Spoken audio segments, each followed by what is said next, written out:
Checking, mic check. Okay, we're good so far over here. On audio, I think. Yes, and no more hiccups. It looks like with the with the frame rate or the connection quality. It's good. Okay. Looks like yeah, I guess we are all set. Cool, cool, cool. Okay. Let me just make sure everything is going well on Facebook and Twitch, of course.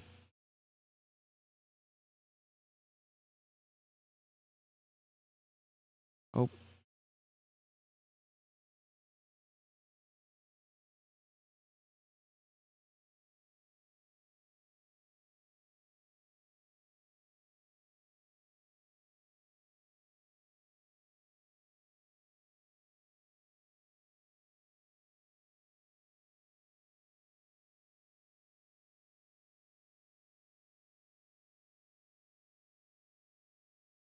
double checking Facebook.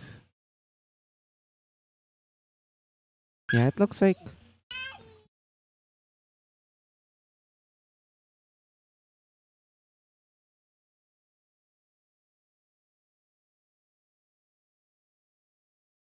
double checking Facebook. Yeah, it looks like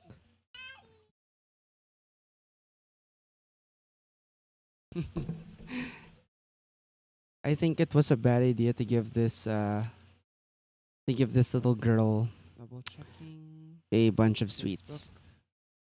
Also, yikes! It's a good thing I didn't have the yeah, it looks like I didn't have the password showing. Oh, okay. Don't kill me, JP. I think it was a bad idea to give this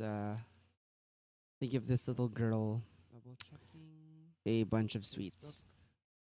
Also, yikes! It's a good thing I didn't have the yeah, it looks like I didn't have the password showing. Oh, okay. Don't kill me, JP.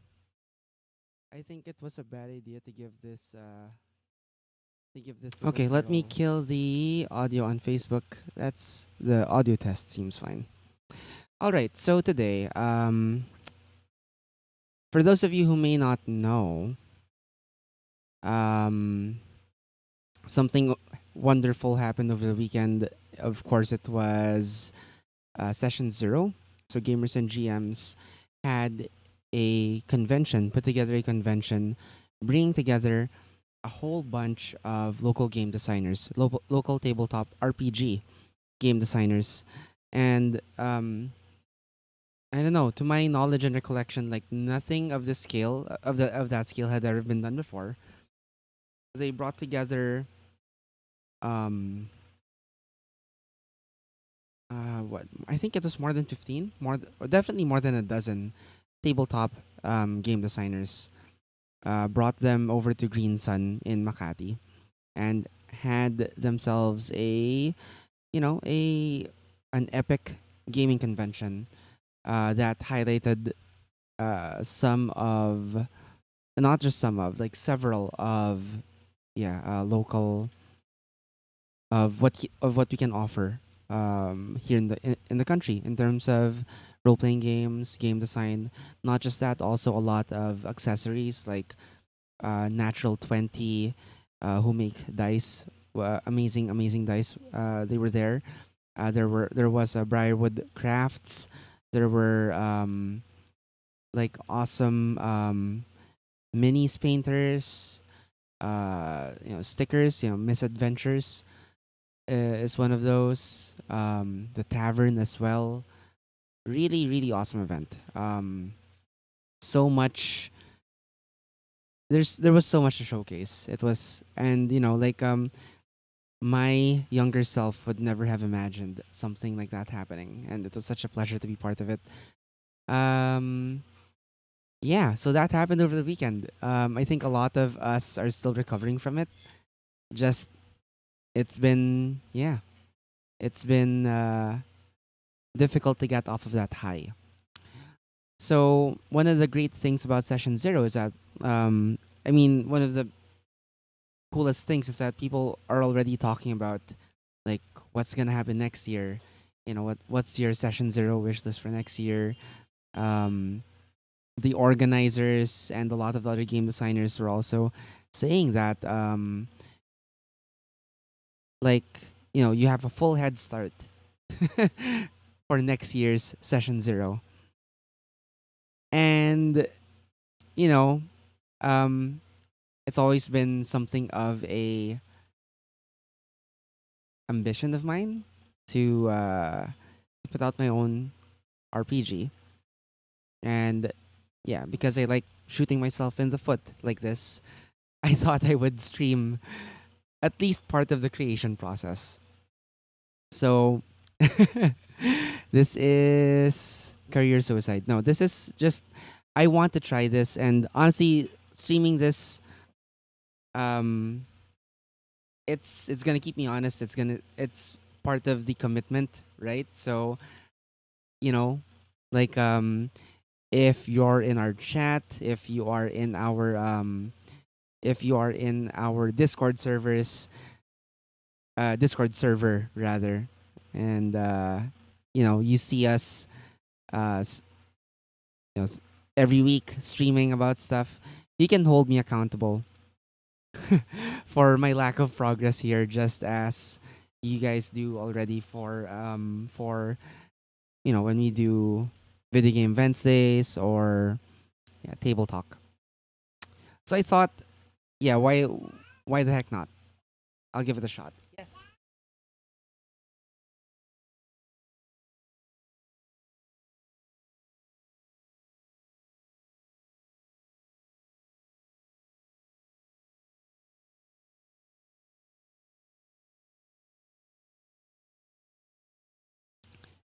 Okay. So yeah, it's helpful that I've found something to kind of structure it for me. Um, so I found this Medium article that came out 2 years ago, almost a full 2 years ago, in 2017 by Bruno Loris. Uh, it's a series of articles called "The Taste of Madness," and it's essentially a step by step on how he put put together a tabletop RPG. And not that this is the definitive way to do this, but I need some kind of structure. I often feel like a headless chicken whenever I am doing homebrews or you know doing much less creating my own like a whole RPG. And I know it's a tall task. Why don't I start by creating an adventure or something? This is something I've always wanted to do, and why not give it a shot, right? So I'm still fiddling with the layout. I know part of my screen is obscured. Part of this is kind of obscured by the chat window and my webcam. So I might actually get rid of both. Like when I start typing stuff out, let me know if it bothers you guys. I see some chats coming up. Hey Santagoy, thank you for keeping me company over on Twitch. I see you. How are you doing tonight? So yeah, without further ado. So yeah, again, like this is not I'm not saying this is the best way to start creating an RPG, but me personally, I kind of need a process to follow more than anything. So here I am. I found a process. I'm not saying it's a good process. I have no idea how effective this is, but I will try to I will try to follow it just so I can, get things going. So I'm sharing the article um over on in chat. I'll just yeah. You can check it out. You can read along with me if you like in table talk fashion. So yeah, here we go. Um, let's get started. So level 0, how to start designing your first tabletop role playing game. To to start the design process, start by creating a compass that is going to guide you through the whole journey.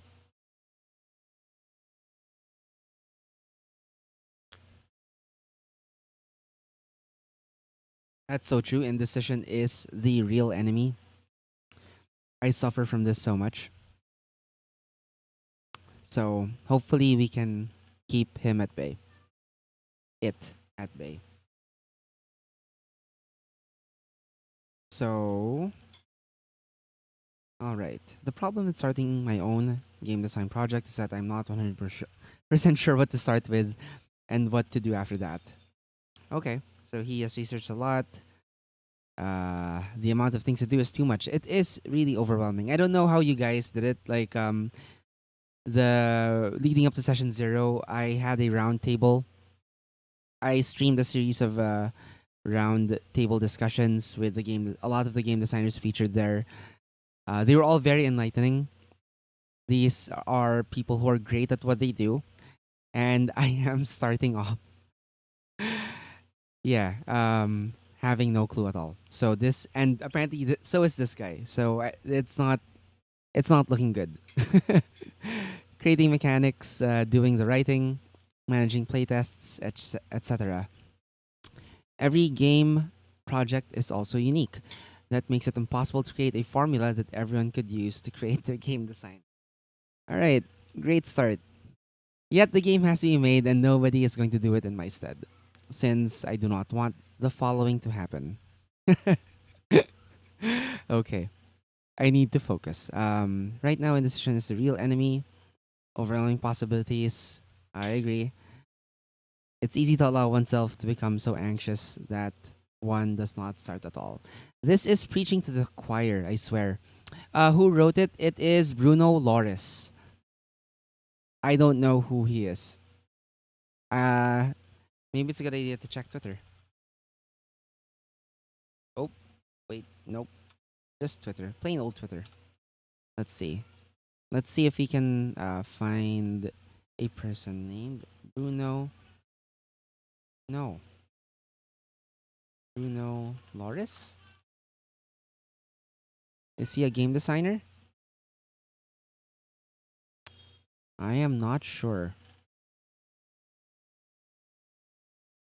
Oh, this could be him. There we go. A grasshopper of game design. Is he the person behind this game?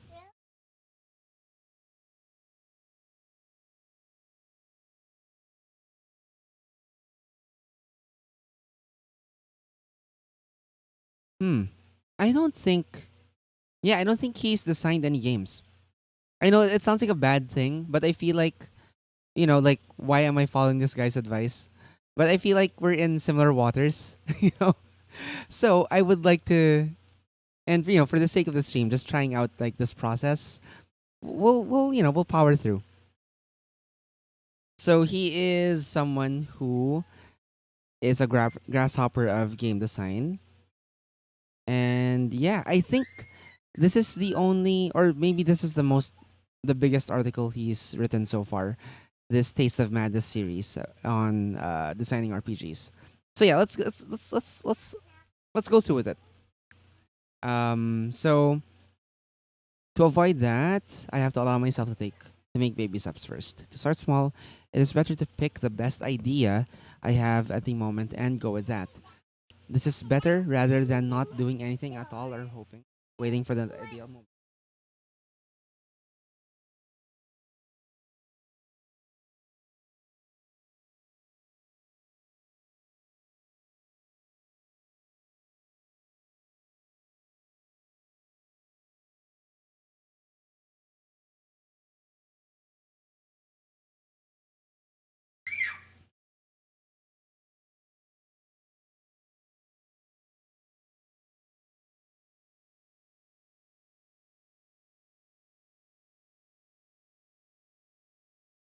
Okay, so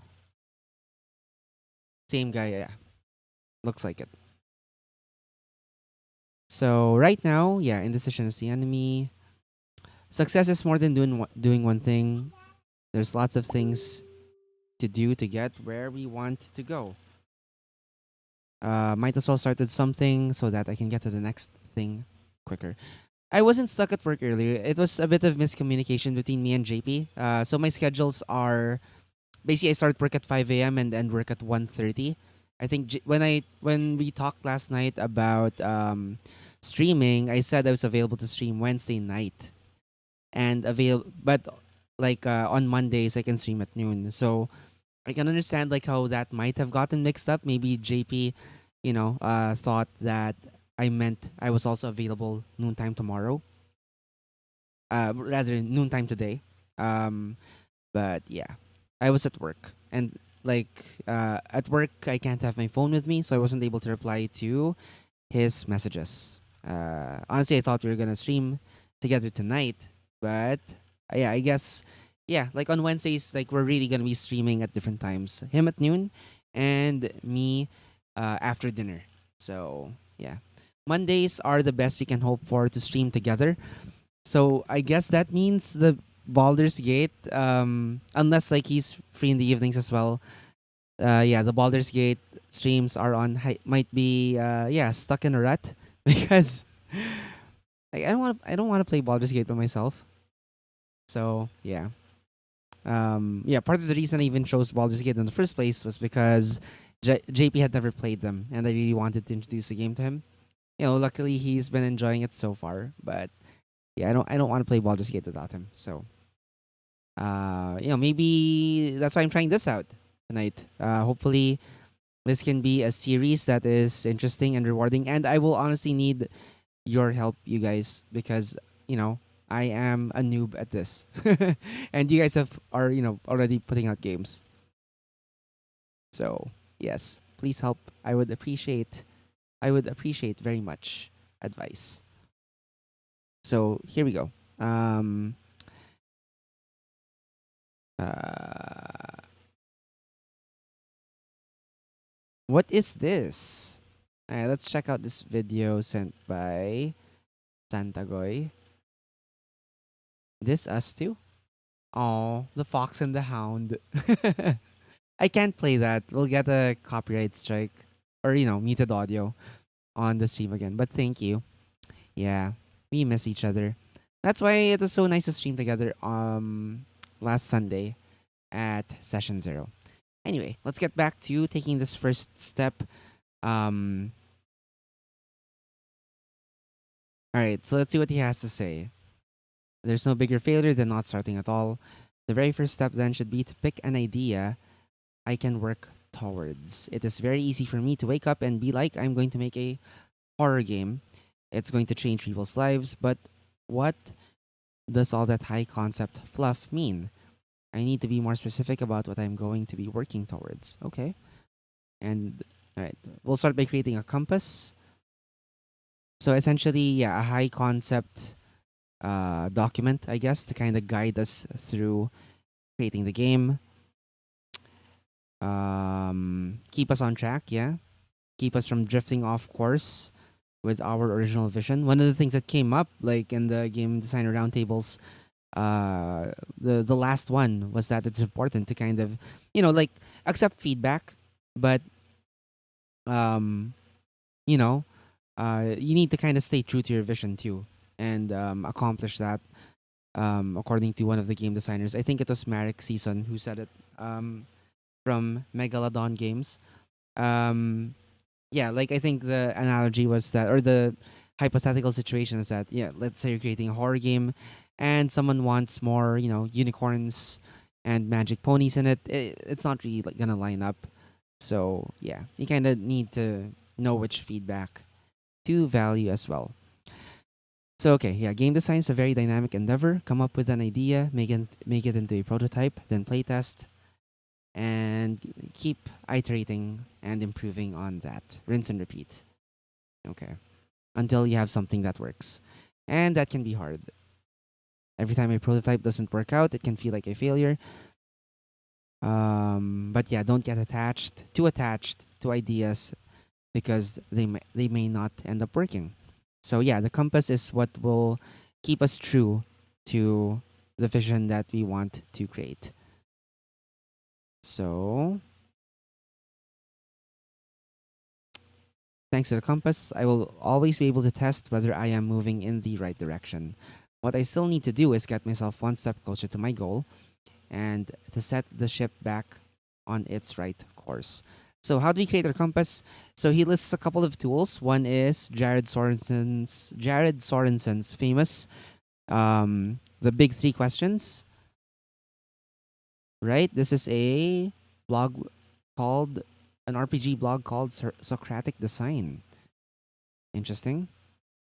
Okay, we'll get back to that in a bit. And the second is the Power 19, a design tool created by Troy TC uh, Kostisek, and it was created after. Oh no, that's Mr. Kostisek's blog. It was created after Troy used the big three, but found that questionnaire to be too abstract. Okay, so that's how we zero in on stuff. Okay, so the assignment. We're going to go through the big three questions and answer them as they come up as we are reading the article. Okay. We cannot allow ourselves not to do this exercise. And he says, what's his name again? Bruno. Bruno says he did it, and if you're serious about making your own game, we have to do it as well. So if you're also like looking to start, on your own RPG for the next, session zero, or if you're in the, if you want to join a game jam, if you're Filipino and you want to join a RPG, tabletop RPG game jam, consider dropping by, signing up for um Hilagyo Jam, which is a tabletop RPG jam that's all about expressing the soul of Filipino game design and the many communities that define Filipino. So you can check it out here. I'm putting it up in chat. This is going to start on September 10, and it'll go all the way up to November 3rd. So if you are, either Filipino in heritage, in residency, um, yeah, feel free to join. Like we're making it's by um a whole bunch of awesome game designers, a lot of whom were virtually all of whom were present at session zero. So the thrust of this is to create, even more, um, yeah, even more tabletop RPGs. Um, yeah, by and for Filipinos. So yeah, get on it if you are interested in trying it out. So this will probably be my submission to that then, because I will be, yeah, I have signed up for it. I will be part of this, and I can't wait for it to start. So okay, all right. As a side note, if you don't like the compass you have right now, then you should go through the questions until you are satisfied with the answers. Okay. The compass should inform us where we should be concentrating on next in our design process. For example, if your game experience question one is about killing monsters, you will have to design a combat system. Okay. Um. All right. So it should tell us, yeah, like what would need to be worked on. What are our project milestones? I guess every time you're going to choose to spend time on working on a mechanic, rule, or something else, you have to look back on your compass and ask yourself, are the things that I'm working on supporting and enabling the players to experience what I wanted them to experience? If not, then change the course. So the best thing about the compass is that you don't have to always go north. It can also take you west. If at any point the game is not working out, you can update the answers. And the chances are that you're going to have to do that. Okay.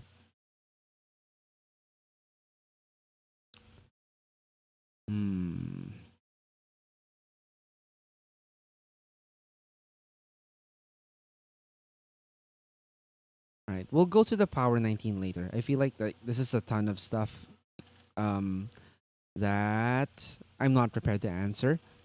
Let's just get through those first those first three questions, right? So yeah, let's check his next article. Let's check these three questions. All right, here we go. The assignment. The questions are as follows. Number one, what is the experience you want your players to go through in the game? Put simply, what is your game about? Okay, here we go.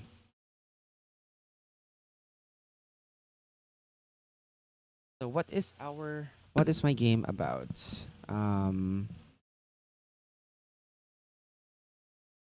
Let's just call this Untitled RPG Compass. Design Compass. Okay. So what is the game about? What do you want our players to go through in this game?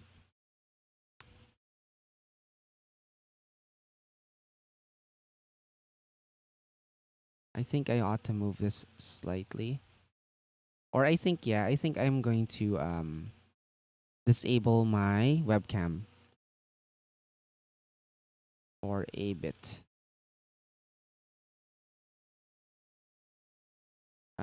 We'll probably keep the chat though. Yeah, we'll keep the chat alive.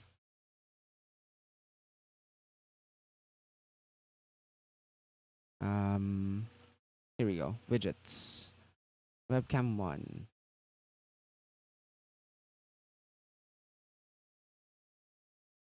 Okay. Okay, cool, cool, cool. Okay, what's the game about?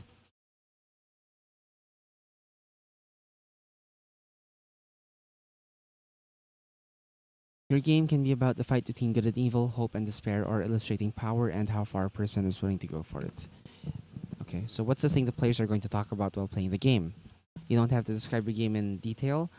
No details of what dice you are going to use, the mechanic, illustrations, or anything like that. Don't confuse the genre, setting, or color details with what's most important, the premise and structure of the game. So not about genre or setting or those little, um, you know, um, finer points of detail. It's not about that. It's about the premise and the structure of the game. So we want to note down what is the experience we want the players to have. Could be a theme, social issue, or particular activity. Let's see what he answered. He answered a couple of things. Number one, he wants the players to reach a state of catharsis. And okay, so he listed a bunch of stuff. In short, the game is going to be about a disruption that happens in a community. The disruption forces the players to throw themselves in tense circumstances to confront the disruption, thus hopefully bringing life back to normal and achieving catharsis. Okay, that is a heavy, high concept for a game.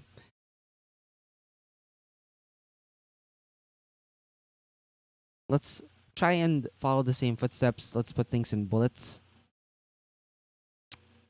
Mm,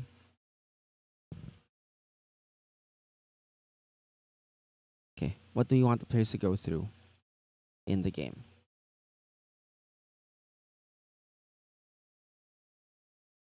Players should.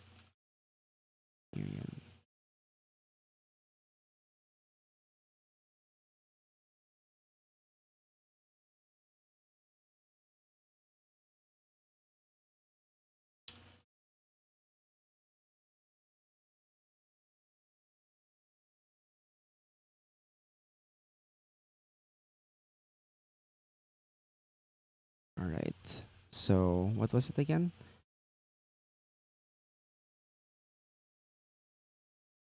What is the experience? What is the thing the players are going to talk about while playing the game?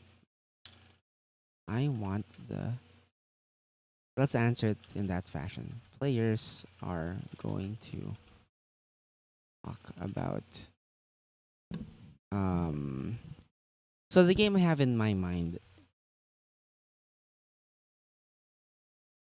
um I've had this idea for the longest time of creating a game about like Ronin, because in L5R, yeah, samurai, like usually in RPGs you default to playing as the samurai, and I want to kind of invert that power structure. I don't want the players to be part of a powerful clan, a powerful organization, powerful family. Um, that's not the story I want to tell. Like I want it to be more about these wanderers who are trying to, kind of survive while also um, discovering their moral compass, and or either sticking to it, or abandoning or changing, evolving out of it. So yeah, character development. Yeah, so basically a game about wanderers. Um, I mean, that's what the players will be playing. They'll be playing as wanderers, vagabonds. I've already kind of had an idea of putting it into like a year zero engine, but now I'm not sure I want to go through year zero, or I might still push through with that. But yeah, basically wanderers, not just surviving, but I want players to kind of I want the pacing to be the different uh like the milestones in their story to be the different people they end up serving, working for or helping. Like how like in, what is it? Is it Yojimbo or Sanjuro, where the character of the Ronin, played by Toshio Mifune, just happens across a town, and everyone wants to use him. I want it to be about that kind of relationship in a setting that's that where the characters are looked down on, and they have to, you know the NPCs want to use them, but clever players should be able to use the NPCs as well, right? Like they should be able to if they play their cards right, they should be able um to what get something out of it, to have like cool moments where they outsmart NPCs. But yeah, basically wanderers in a world where people want to use them, but where they have to figure out like how to use the world to their and the people in it to their advantage as well. So yeah, not simple, murder hobo ness, pretty much. So okay, how do I put that into words?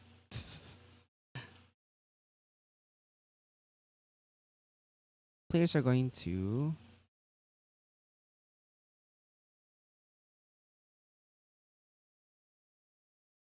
players will experience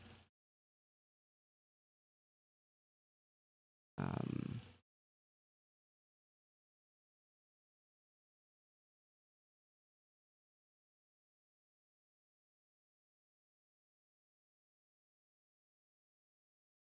playing in a not playing in a world. Let's see.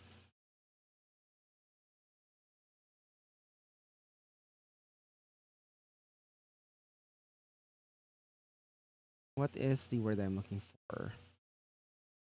Examples. D&D is about fighting monsters and getting loot. Cyberpunk 2020 is about surviving the dangerous city and looking good while you do it. Dogs in the Vineyard. What is this again? This sounds so familiar. Dogs in the vineyard.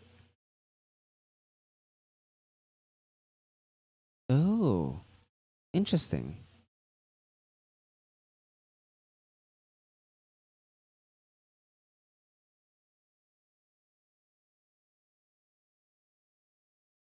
Let's see what this is on Drive Through RPG.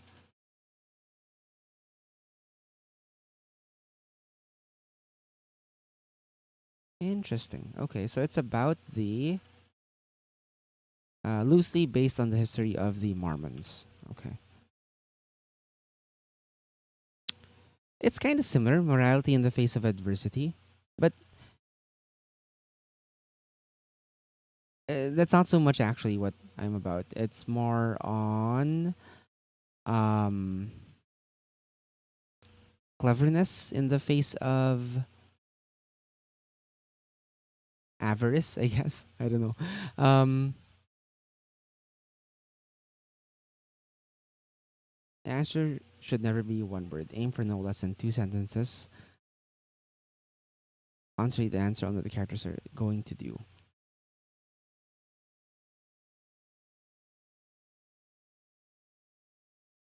Right.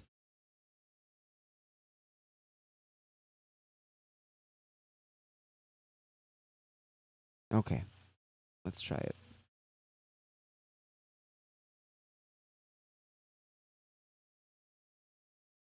All right. Let's just call it vagabond.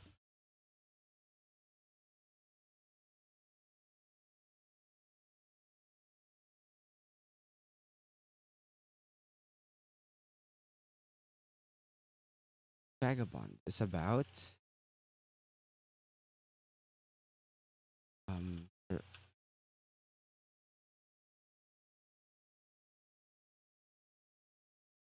players who want to survive. Yeah, surviving a world that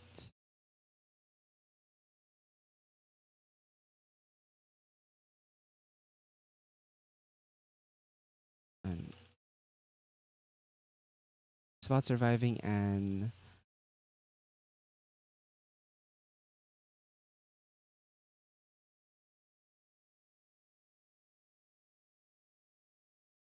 um let's just say terrible bosses and oppressive communities systems.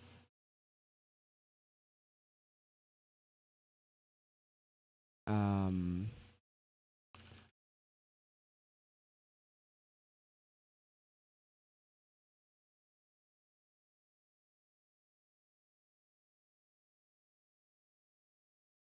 what did I mention? Okay, so they're gonna be going through like yeah, different like gang bosses, I guess, or people in power,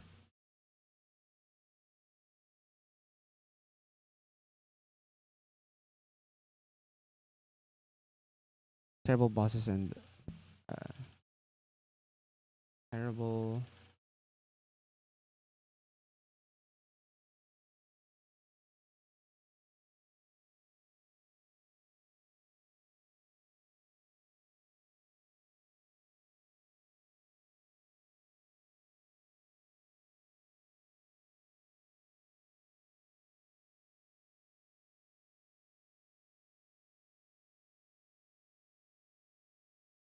Okay, vagabond is about surviving oppressive people in positions of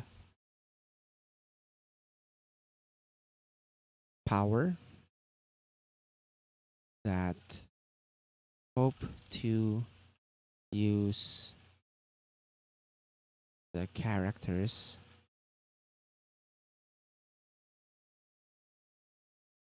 um, and yeah. Um, okay, so vagabond is about surviving oppressive uh, people in positions of power that hope to use the characters for their own ends.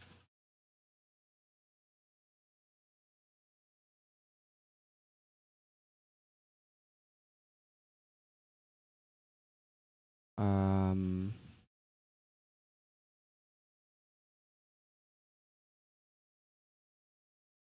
Players aim for no less than sentences. Okay, so how do you flesh this out? Players, um, or no, like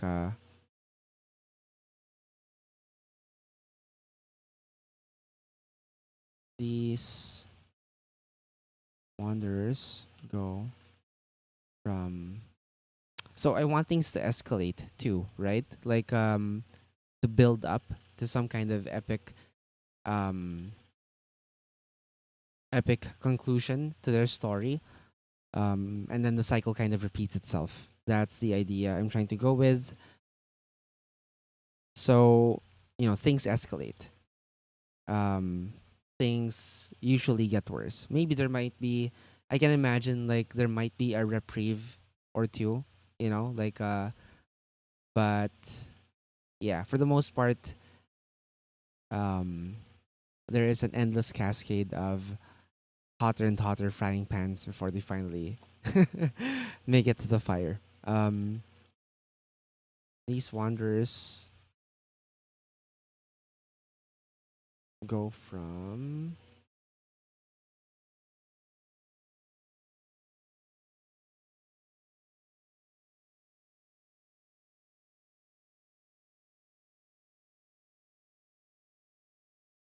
these wanderers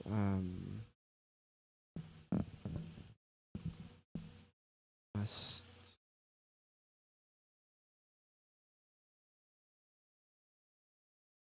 their wits.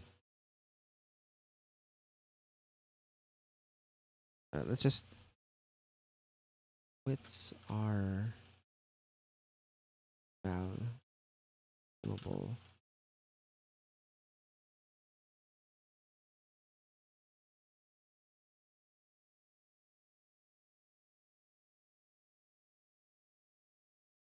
Um, so I want, yeah, the players to like think on their toes, try to, because they are wanderers. They don't have like anyone backing them. So, um, and like these, if we're going by the Ronin example, like these feudal lords, they can just like um, keep throwing their henchmen at the players, and eventually that's gonna wear them down, and they're gonna die. So like brawn isn't going to be, the best tool that players have to overcome these adversaries.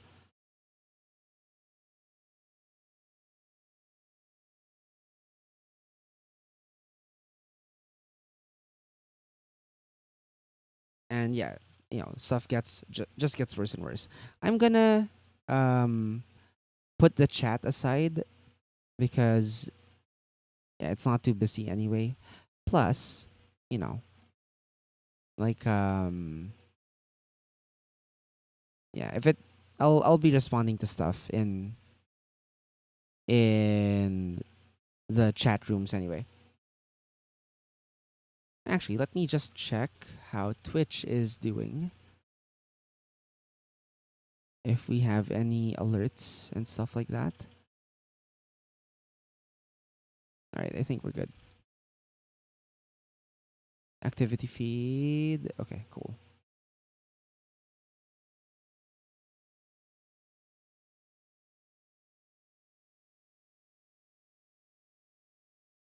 Okie dokie. Wits are as valuable or even more valuable than brawn. Okay, indecision is your enemy. So just keep writing, Mark. Um, uh,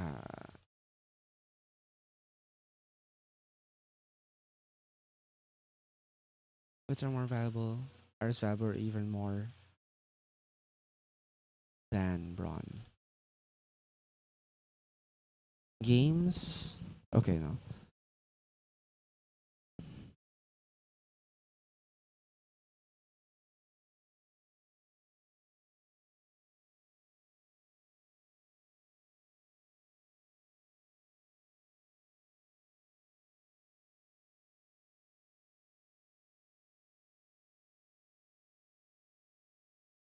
characters can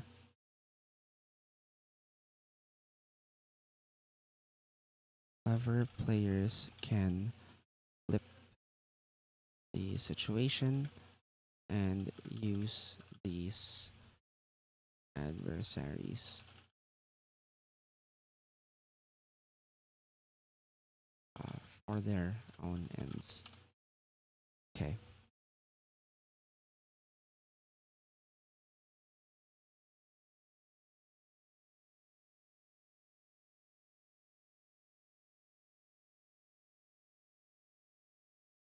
The player character's job.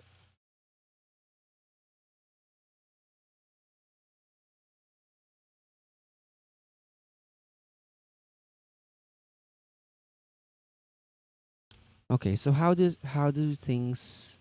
I like his thought process here. So like, he starts with the experience that he wants players to have. So catharsis meaning, um, purging negative emotions that result in renewal and restoration. Yeah, I'll steal that. So, um, players will experience catharsis by overcoming, um, seemingly disadvantageous odds.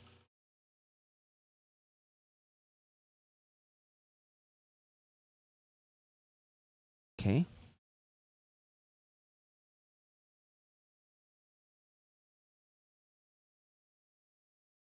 Hmm.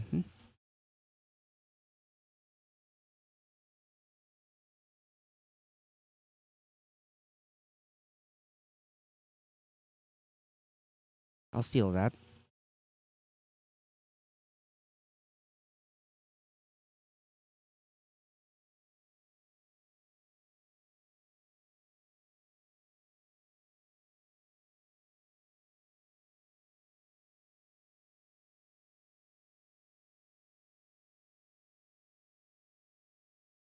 In a world that are stacked against them. So yeah, they're always going to be the underdog, basically. They are always going to be the underdog. Which are as valuable or even more than,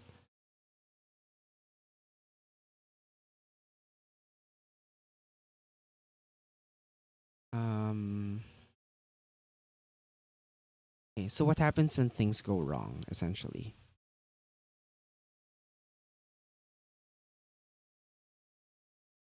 Um His objective is to create a horror game, I guess. That's why it's called A Taste of Madness.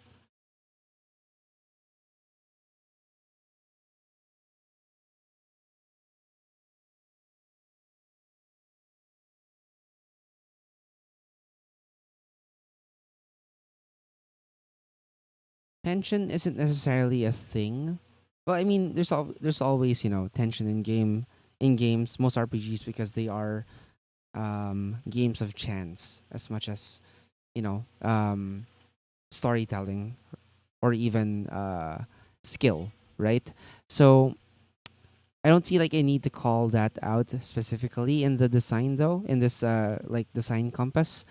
Um, I think we'll stay with this. So, what's the experience I want the players to go through in the game? But simply, what's the game about? So, Vagabond is about surviving adversaries and positions of power that hope to use the characters for their own ends. Clever players can flip the situation and use these adversaries for their own ends. Players will experience catharsis by overcoming odds that are stacked against them. They are always going to be the underdog in this world. Um, because once they are in positions of power, then, uh, they become that which they hate, I guess. So, okay, let's keep going. Let's not stop. I feel like I'm straining already to come up with more bullets. So let's go with number 2. How will the players be able to experience that in the game? How is the game mechanically reinforcing the above mentioned experience? All right. If you say your game is about survival, okay, sure. I have the word surviving in there. We need mechanics that enforce that, like ammo management, health bars, things that put uh, treats and pressure on the character's survival. And all the mechanics should point out to reinforce that one thing. So, for example, D&D is about killing monsters and taking their stuff. To reinforce that, the game has rules for combat, loot tables, many weapons, attack abilities, and lists of monsters. Almost all of them have some kind of treasure to be taken from them. Mm.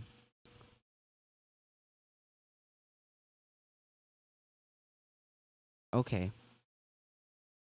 So, what mechanics will reinforce?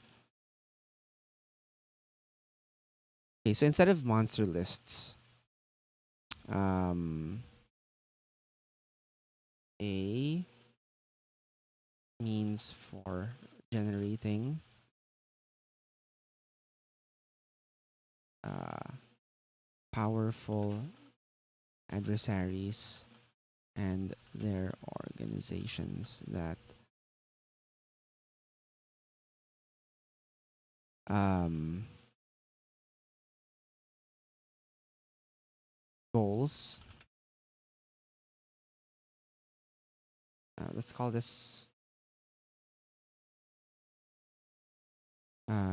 organizations goals, um, and means for and what I'm going for, like the way that players fit into those goals, I guess, and ways for players uh, to align with those goals. No, like for them to use the players.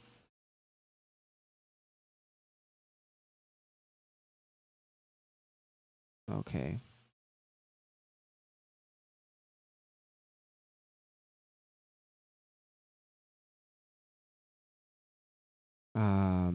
Next,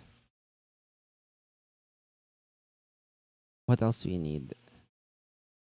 If the players can flip the situation, then each adversary should have a weakness that players can in and adversaries that players can discover and utilize to their advantage. Um, okay, overcoming odds that are stacked against them. So obviously we need combat rule, not necessarily combat rules. I don't think that's exactly necessary yet. I'm a fan of the idea of being able to resolve, most violence or combat with one die roll and kind of allowing that to to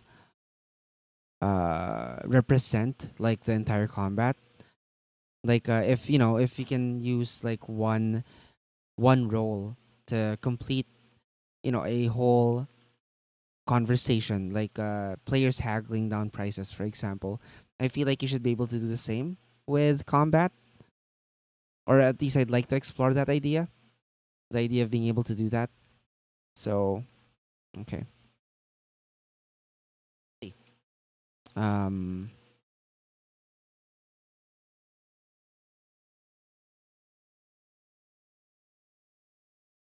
Check Okay. Right.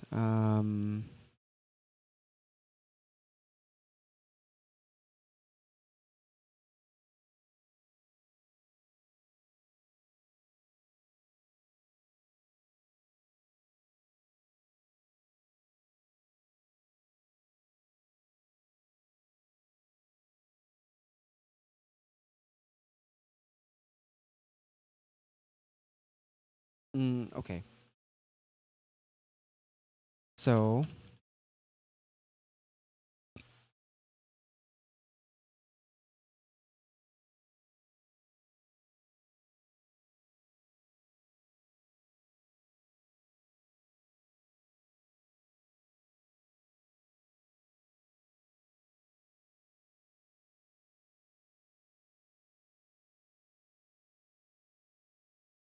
players,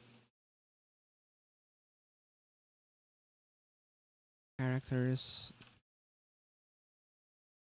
explore the world through dealing with uh, through these adversaries.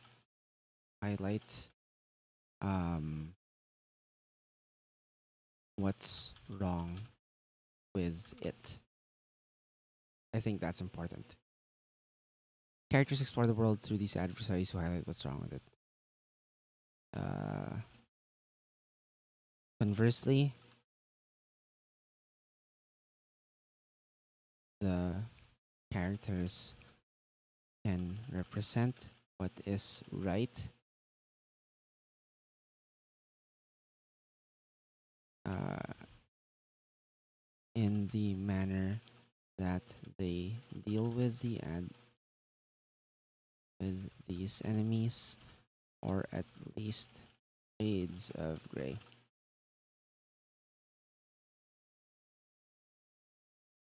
So basically, what I want to show is that, um, yeah, in this world, the people in power are always the bad guys.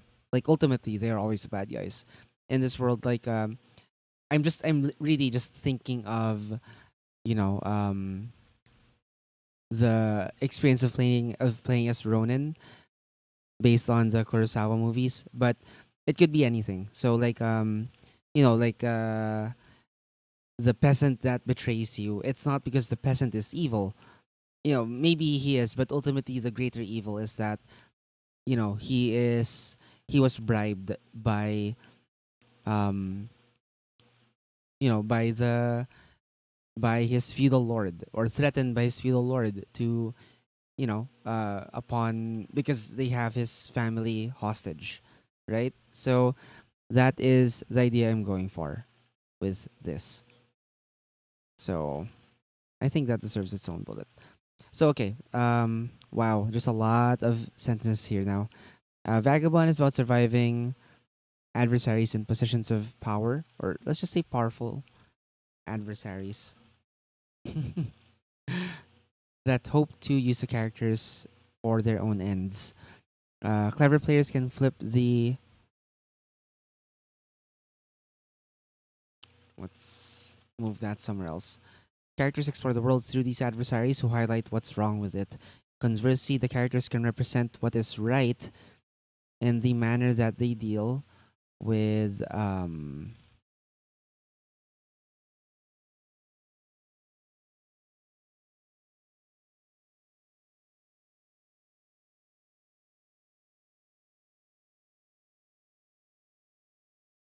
that they deal with these enemies, or at least the shades of gray. Players will experience catharsis by overcoming odds that are stacked more and more against them. They are always going to be the underdog. And clever players can flip the situation and use their adversaries for their own ends. Um, okay.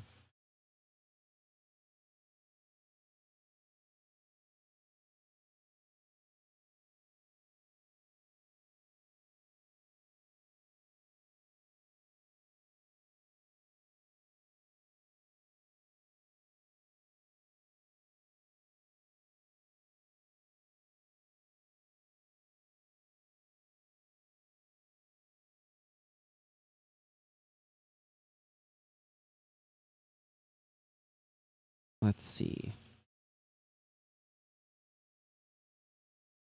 Power structures that support these adversaries and allow them to keep power. What did he say in his answer? Mechanics that are going to create catharsis. What's the 2.2? Mechanics that create disruption. Wow, he's very detailed. So the three tent poles really of his game are catharsis, disruption, and the community, right? And tension. Sounds like an OSR game, I guess. Like the way I in OSR, you're kind of free to explore the world. Like I want to make things random. Like I want you know, I'm thinking like there are gonna be tables for generating these adversaries, but at the same time, I'm thinking of limiting players. Like they have to deal like with what's in front of them, right? Like they can't.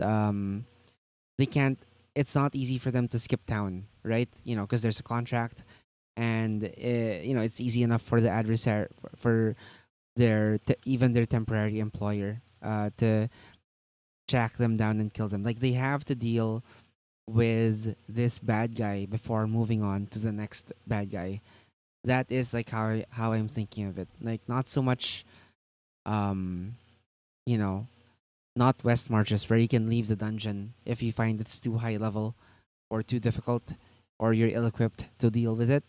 Like I feel like in this game, like you have to deal with what's in front of you, and that lack of choice could drive home like how the players are the underdog, how they don't have control over you know not just all, but a lot of aspects of the situation that they are in. So yeah.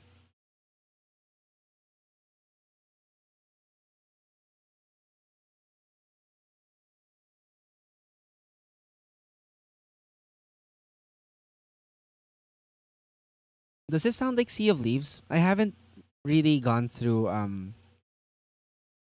Eigen's game. Does it sound too similar to this? I'm so sorry, Eigen.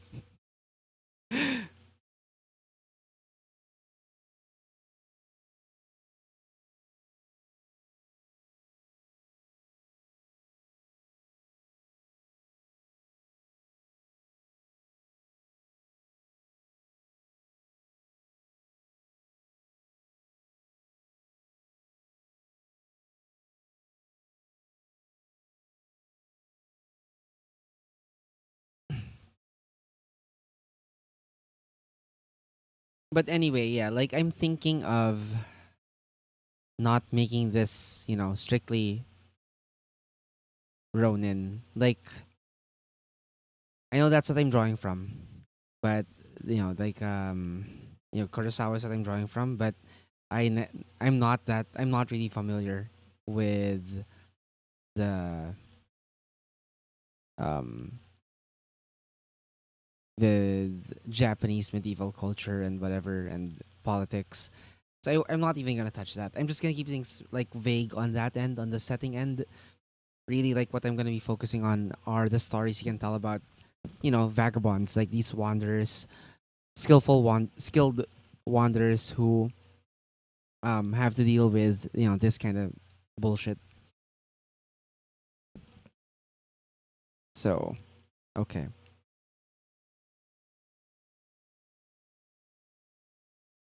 Uh,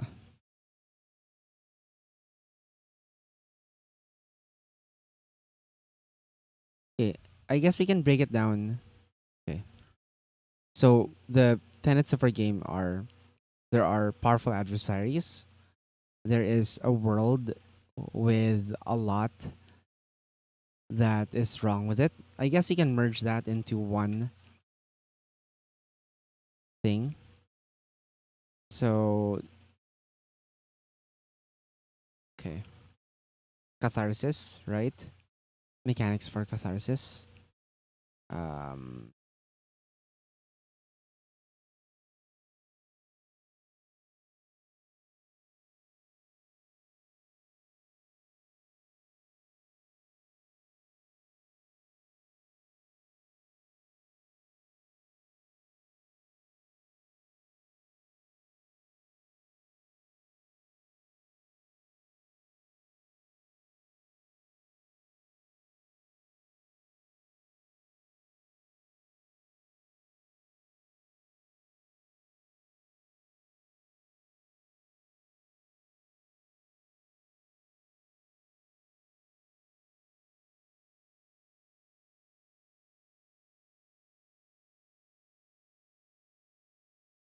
is it a micro RPG? Maybe.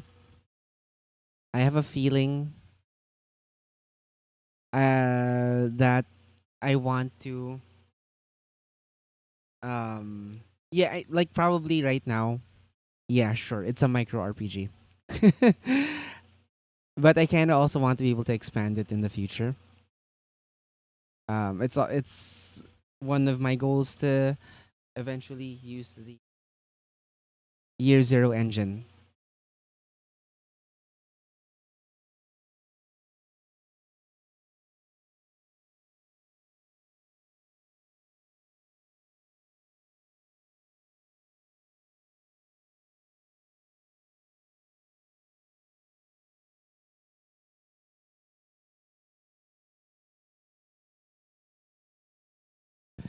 I do want to eventually use like a full rule set for this, but I'll probably settle for, you know, like if I do want to make this time bound and finish it in time, like um for the end of uh Hilagyo Jam, I'll probably, yeah, like for now, yes, a micro RPG is what I have to aim for.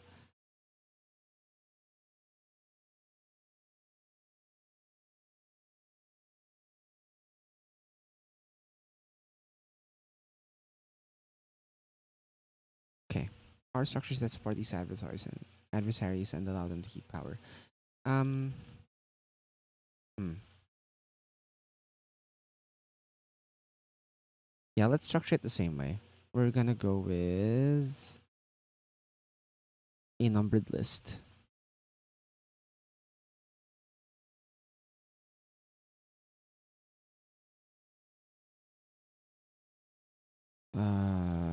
Let's go with letters.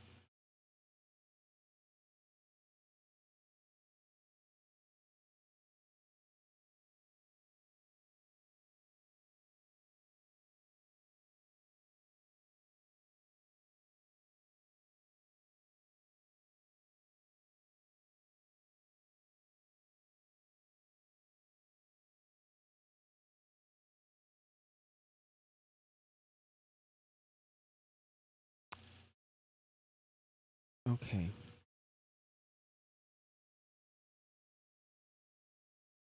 Okay.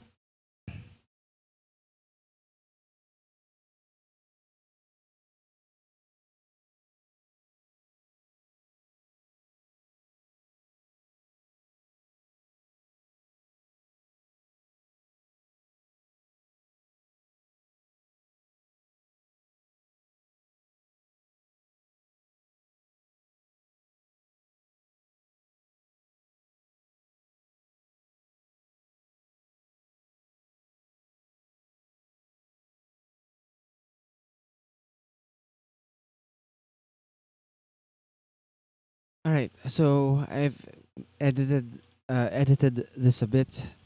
Players will experience catharsis by overcoming odds that are stacked more and more against them. Um, they are always going to be. Uh, they are always going to be underdogs, even though they may hone their skills and abilities. Yes, for Hilagyo Gem. That is the idea.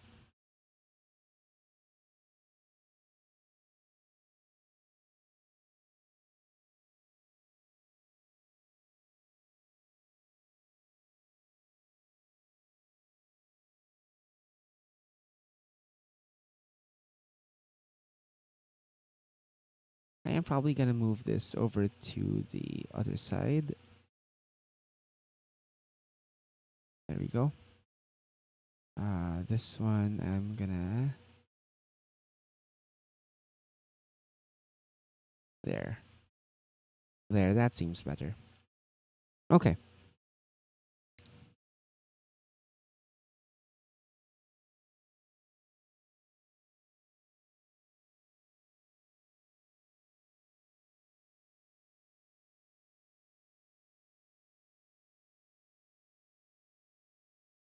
Um yeah, we don't need the C.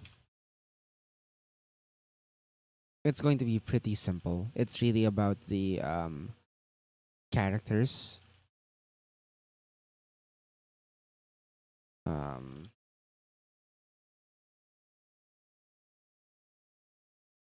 I'm not really focusing on the Filipino experience, but you could say it's about, like we've all had those.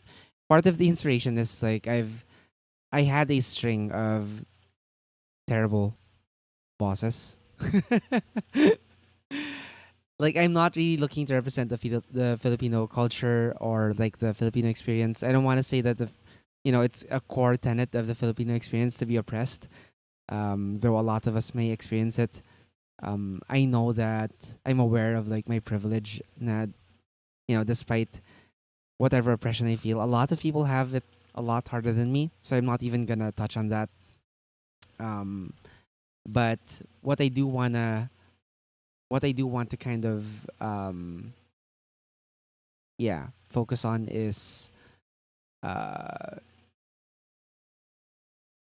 what do you call this? I guess it's not very I'm okay with this game not being very centered on um is not very centered on yeah that particular Filipino. But I guess like since I want to be vague with the man. Oh yeah, the rules are your submission is set in some version of the Philippines or placed within the Philippines. I guess it could be like a post-apocalyptic, you know, um, Manila or something, or a Manila run, a futuristic Manila run by gangs and whatever, a la Akira. Sure, it could be something like that. But like really the dramatic stakes and the core conflicts that I imagined are kind of rooted in those Kurosawa movies. But yeah, it's like I guess you could transplant it to the Filipino setting. If I just need to come up with a fictional one. Sure.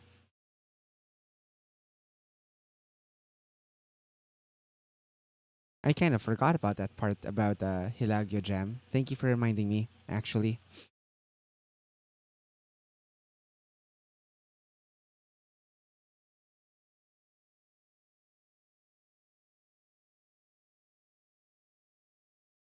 GI. Okay, let's get back to it. So yeah, it's really going to be about this is already a subset of a maybe I don't need to. Maybe putting things in bullets is just muddying the waters for me. So I'm gonna stop that.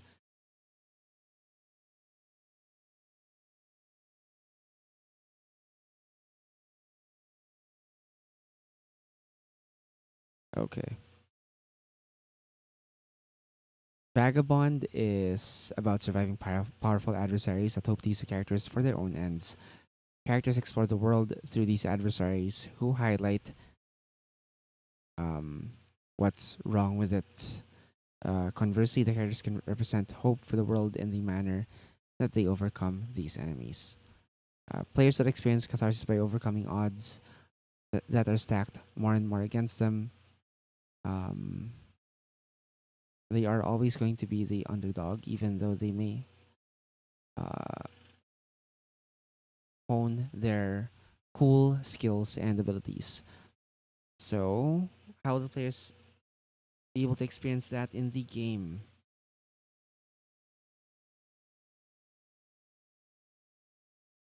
How is the game mechanically reinforcing the above mentioned experience? A means for generating powerful adversaries and their organizations, um, henchmen, goals, uh,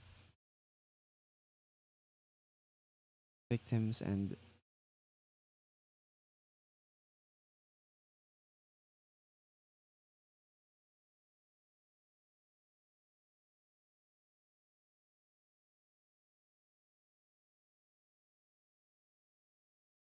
weaknesses.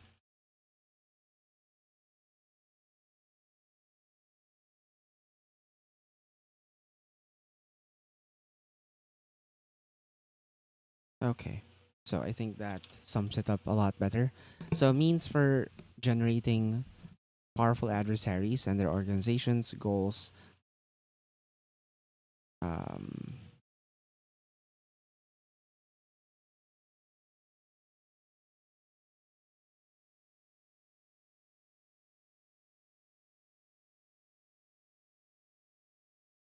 gamo gamo.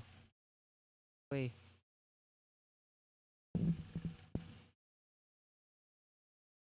what are you doing for Hilaga Jam now? What do you know? What's your idea? I mean, if you don't mind sharing it. Um, Strengths and weaknesses. A. Okay.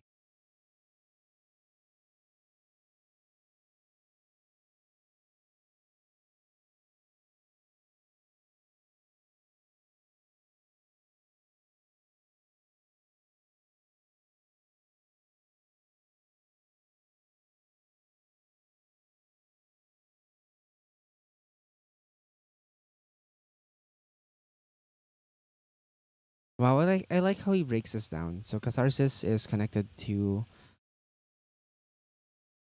the story's pacing. So build up of emotion and then release of the emotion. This creates catharsis. It's a secret until you have a working draft. Fine, be mysterious. Um, the game needs mechanics for controlling the elements of pacing.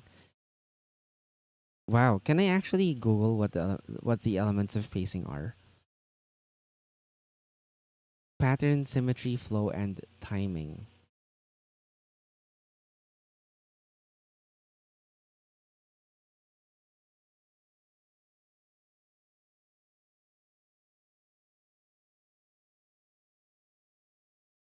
I could go with this. Okay, so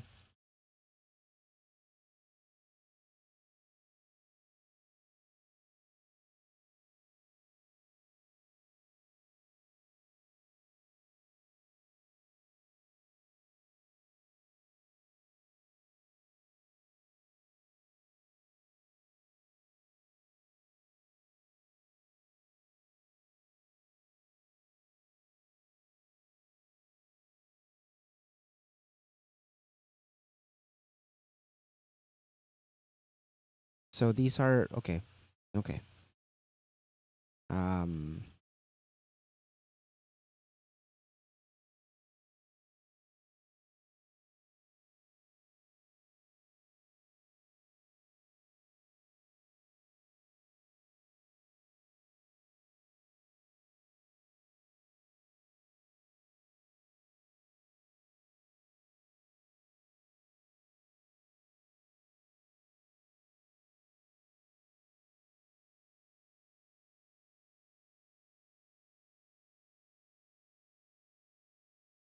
Pattern, symmetry, flow, and timing.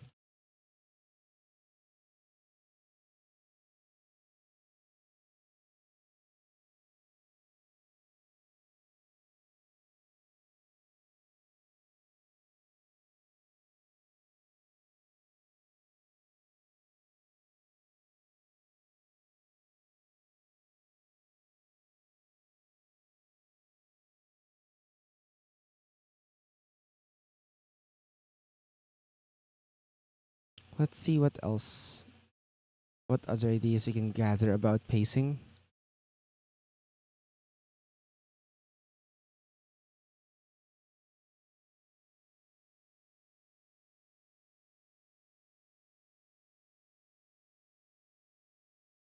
Mm,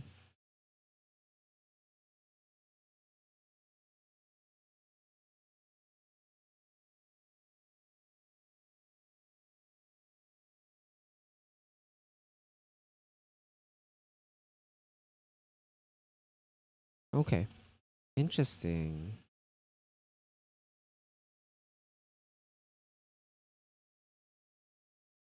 I need to read more about this at some point. I won't do it now. That's not like really engaging like for the stream, but I think I will bookmark that.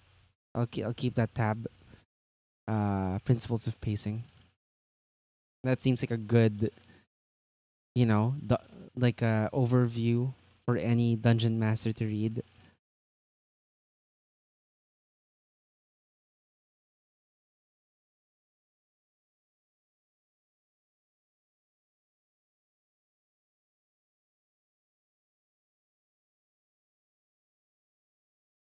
Okay. Um. All right. So let's go back to the question: how will the players being able to experience that in game? How is the game mechanically reinforcing the above mentioned experience? Um.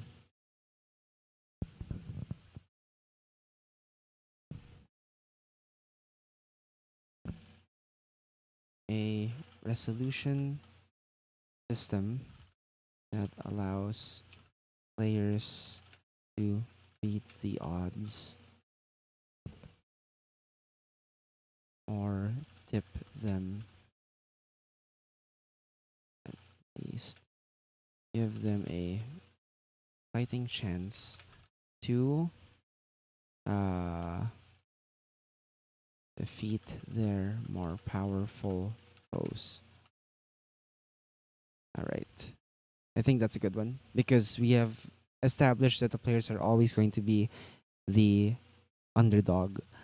So it's not about necessarily accumulating, getting better weapons, getting better, gear. It's not about leveling up, but I wanted to be part of the actual game system.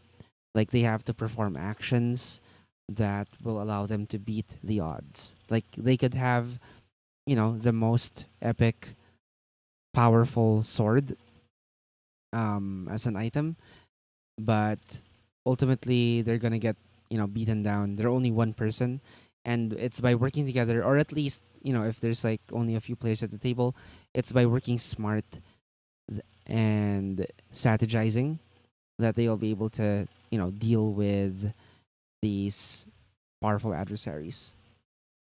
Okay, so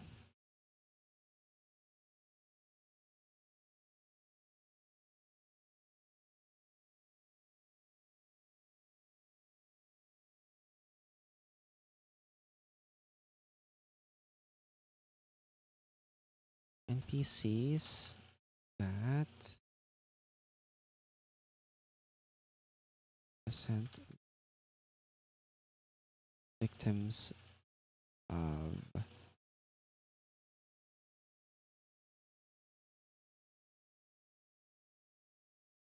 um, these adversaries. If the players don't act, they suffer.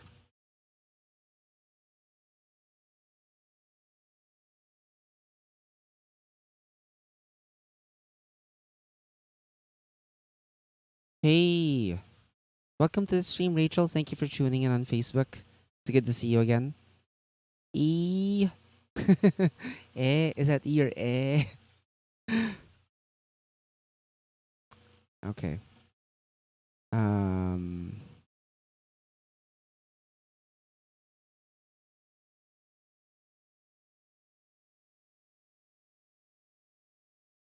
means perfectly generating powerful adversaries and their organization's goals, henchmen, victims, strengths, and weaknesses. NPCs that represent the victims of the adversaries and um, show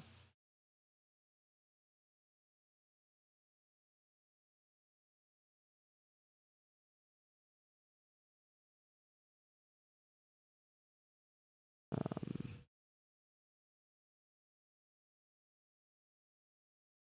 and yeah. Okay. What else do we need to create mechanics for? So we have the bad guys. We have an idea for the resolution system. Ideas for NPCs. Um, these.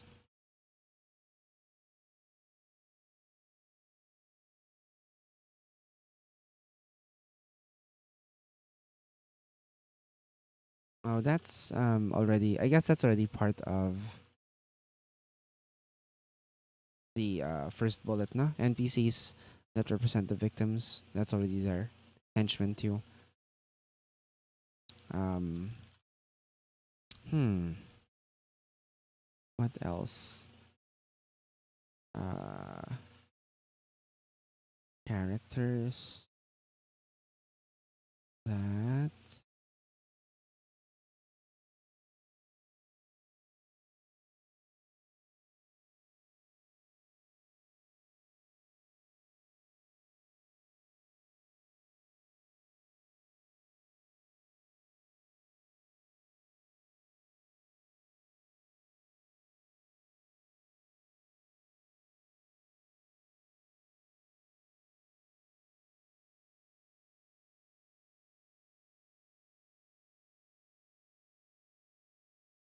Okay, so an action resolution system that allows players to beat the odds or at least give them a fighting chance to defeat their more powerful foes through more than simple brawn. Um, defeating them should feel like a plan that has come together.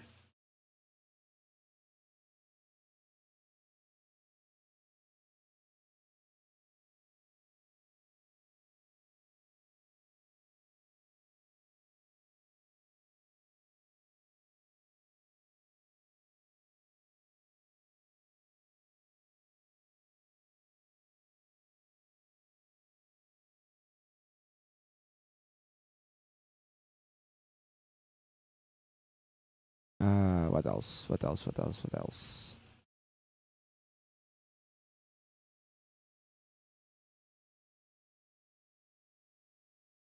So yeah, weapons aren't really going to be a thing, or it might be. I might keep it real simple, like similar to Blades in the Dark.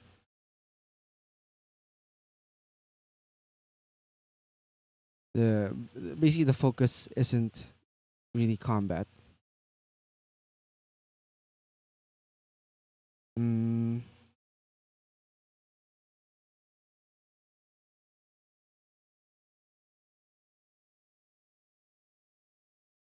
hmm.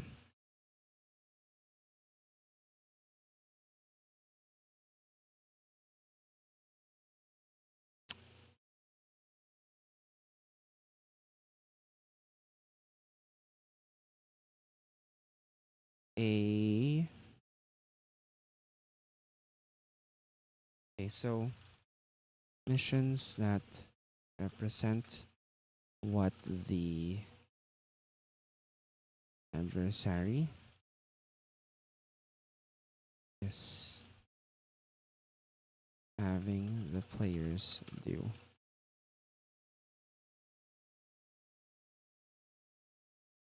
Means for the players to enact counter.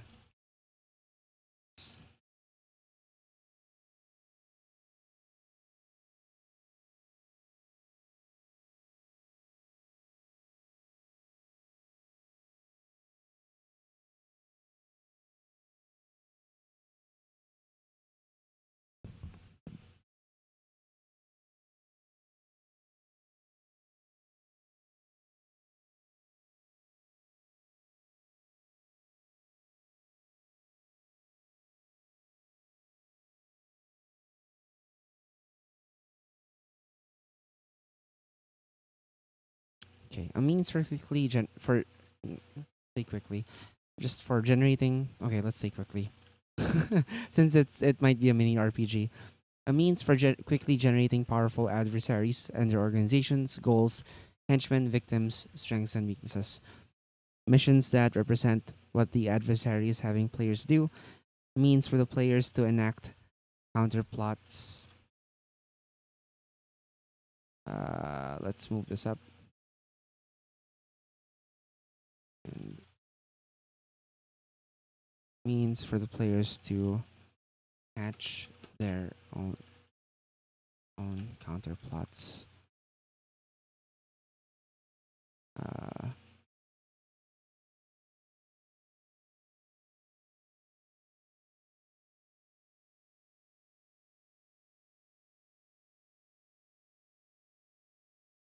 okay.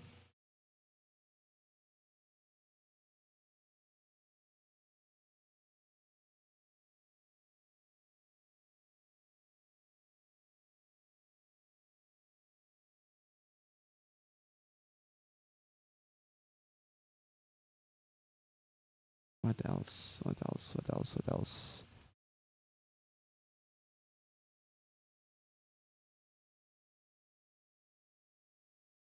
Character archetypes. Not focused on combat ability, but instead no, okay. That focus on role. Uh,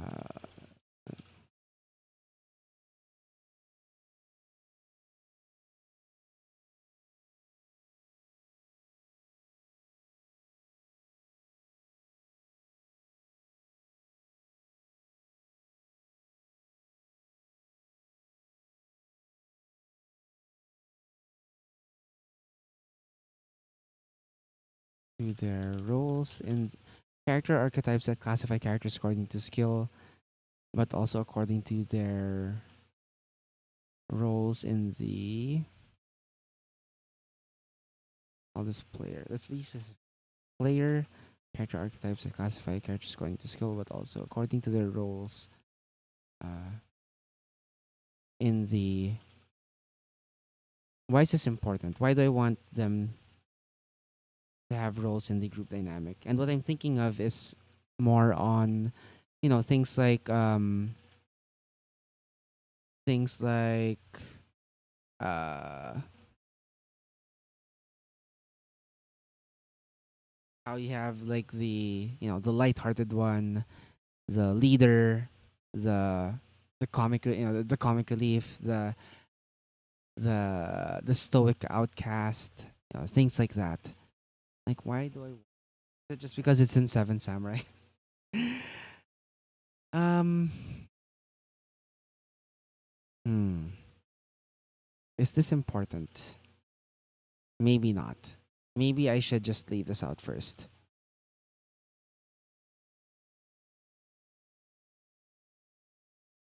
And expertise.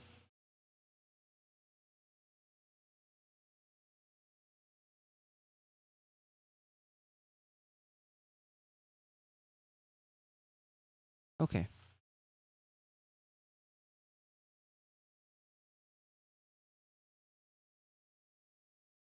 Skill,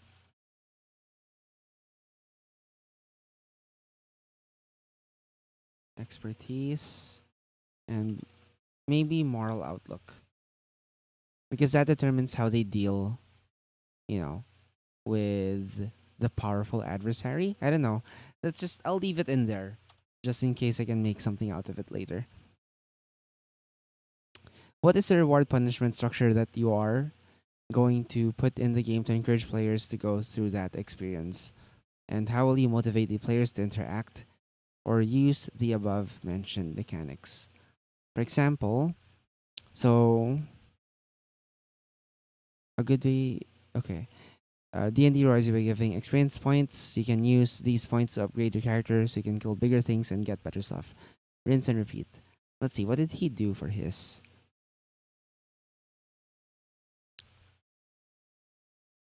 Oh, I like that. Intrinsic rewards coming from the player and external come from the game. Yeah, reward mechanics need to create a loop or reinforce one another and be integrated with other mechanics, and they can't only be random shit.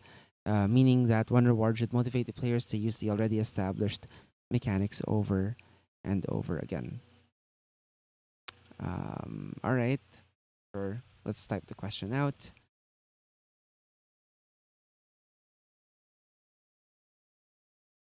Okay.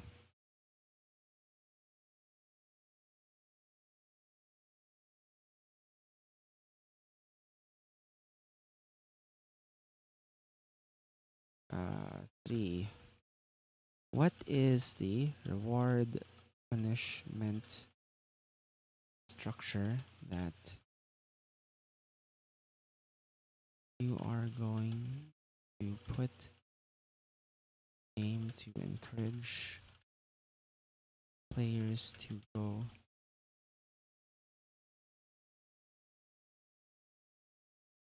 How will you motivate players to interact? Use above mechanics.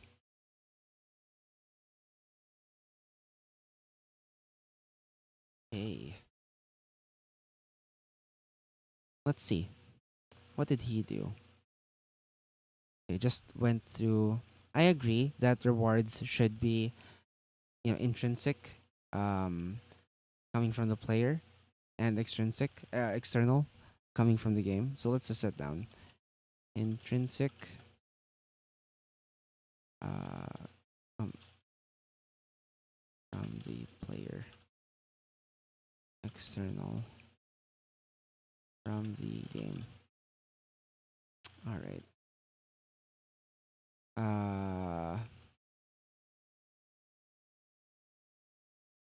Intrinsic could be, yeah, sure, the satisfaction of overcoming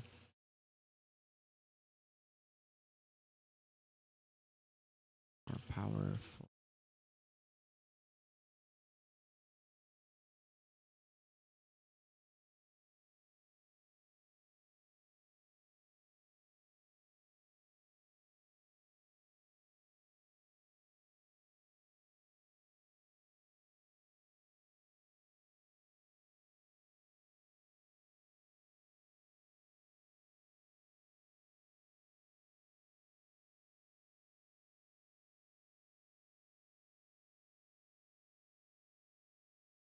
The satisfaction of putting down horrible enemies.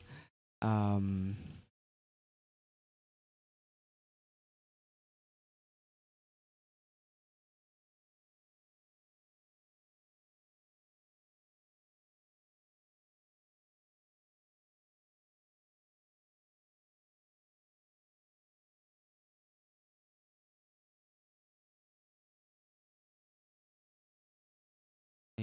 yeah, sure, a world that reacts to player choices. Because um, if I want the enemies to kind of represent, what's wrong in the world, then when the players defeat them, the world should change for the better, right?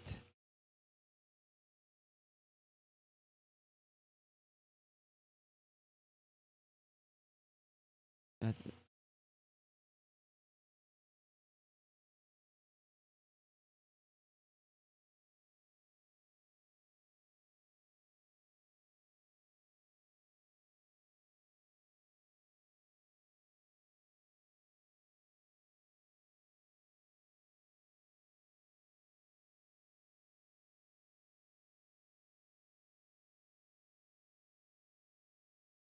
um let's see.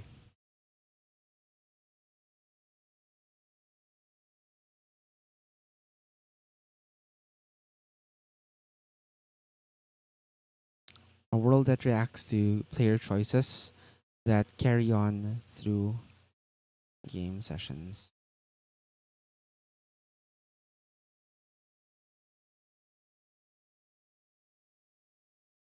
Um,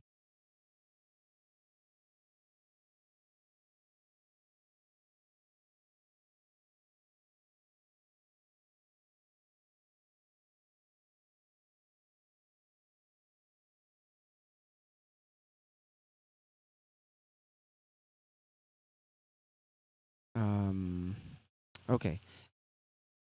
The satisfaction of putting down horrible enemies, a world that reacts to um, the consequences of player choices that carry forward in future game sessions. What else?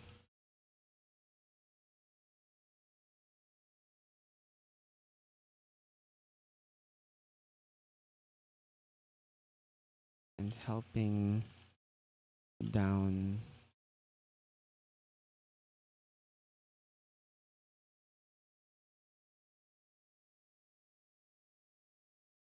Um,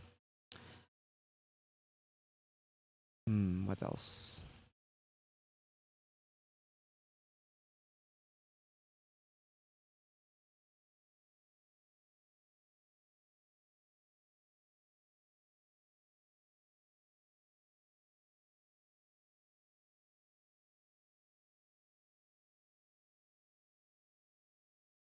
Mm,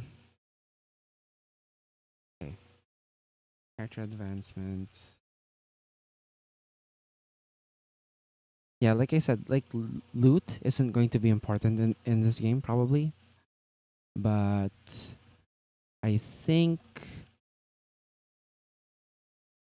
we could make it. Yeah, still at it. Welcome back, Santagoy. I didn't know you left.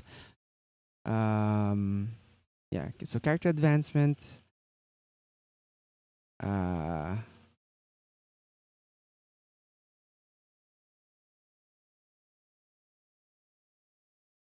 that reflects.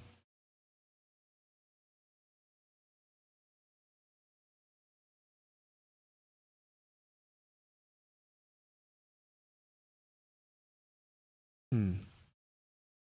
What kind of character? Let's just say character advancement. You can leave it at that. Um,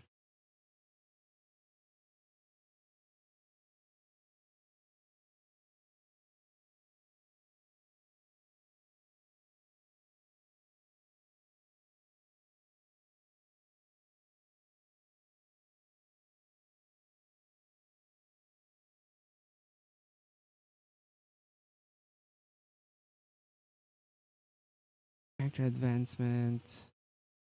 Seeing the consequences. So intrinsic satisfaction of defeating horrible enemies and helping oppressed NPCs and communities. Seeing the consequences of player choices carry forward in future game sessions. External character advancement.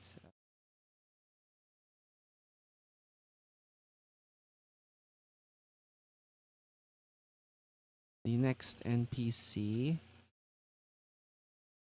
What's Lady Blackbird? The next escalating adversaries and stakes. Um,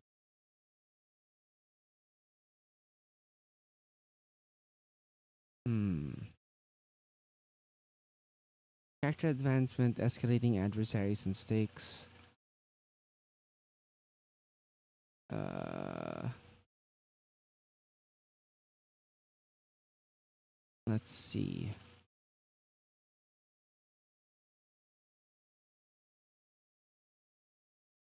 What is Lady Blackbird? Let me check that out.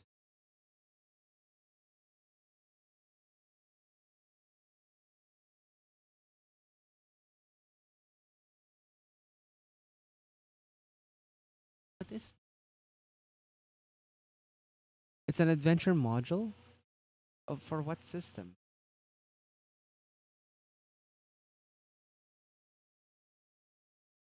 For what system is this, Tagoy? Tagoy.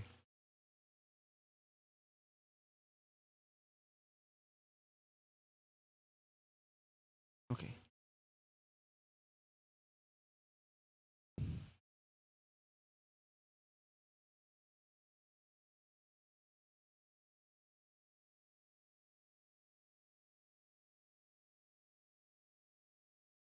Let's see. So this relates to defeating adversaries. Relates to, the mechanics that allow you to create powerful adversaries. Okay. So that's escalating adversaries and stakes. That fact that relates to that. That loops back to that. Oh, it has its own. Interesting. Okay. But it's not powered by the dark. Hey, powered by the dark.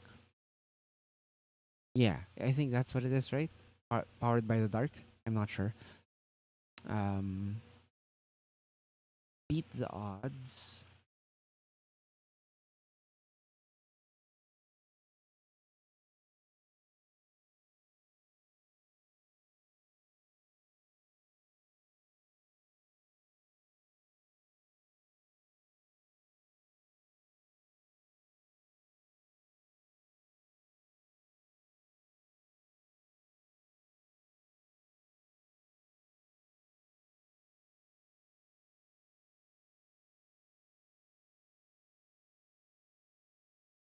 Having characters succeed at unlikely or impossible tasks.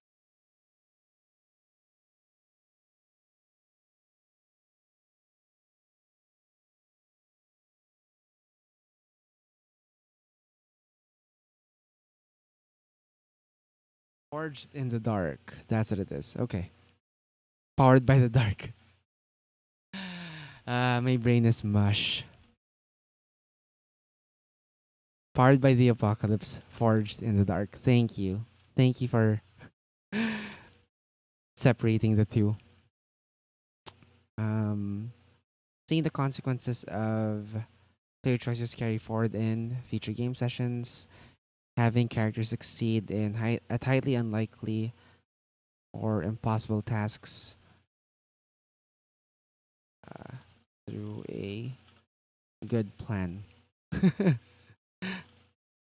External character advancement, escalating adversaries and stakes. Um,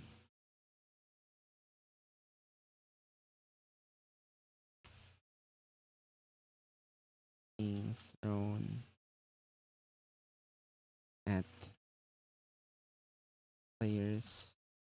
I guess some players like that, right? When things get harder, it means that they're getting better or their characters are getting more powerful.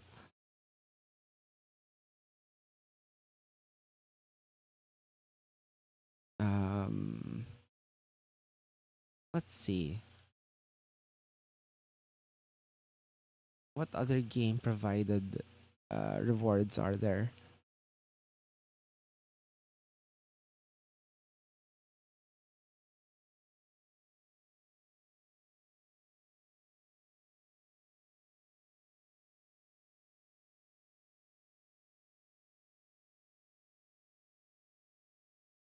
Okay. Rewards.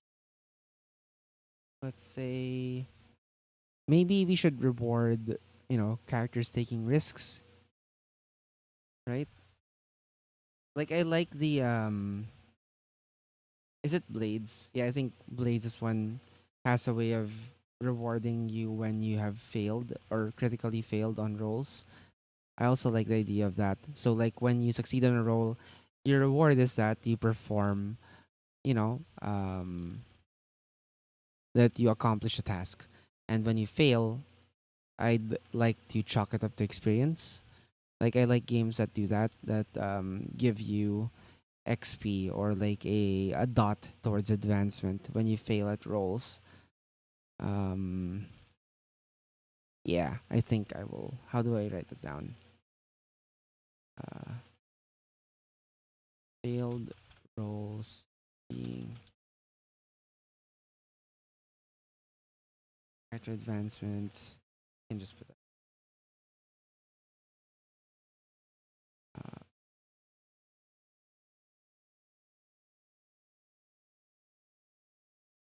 Experience.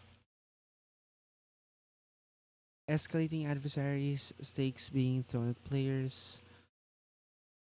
Um,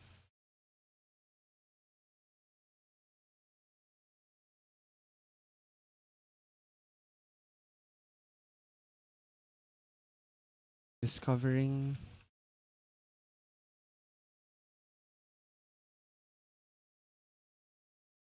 um, what makes tick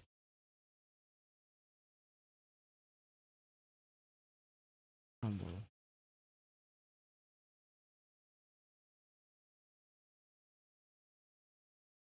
Mm, I micro slept right there. It's almost 9:30. I should be ending the stream anyway. But yeah, I want to finish this one because that is level 0. And next stream, I want to get to the next, yeah, level 1. So that is the goal for today, right? I'll think of the Power 19 questionnaire next time.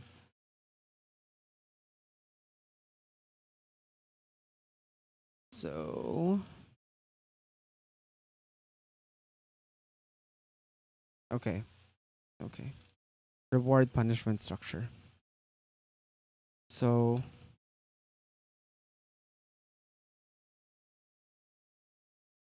character advancement, escalating other players.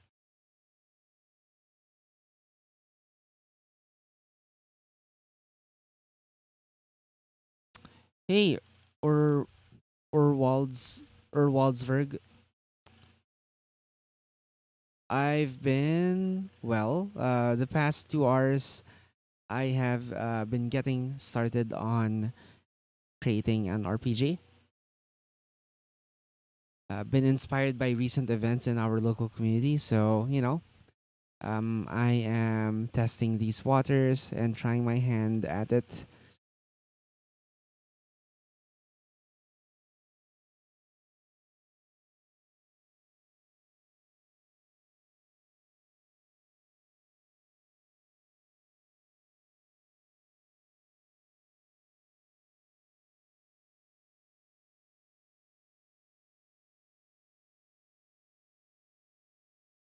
Okay, so I think yeah, sure. That's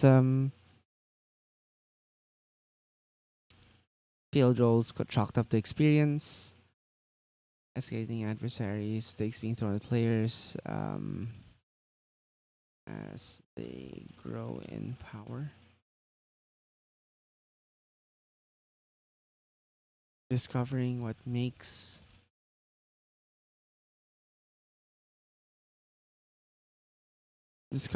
makes their enemies tick or crumble. Okay.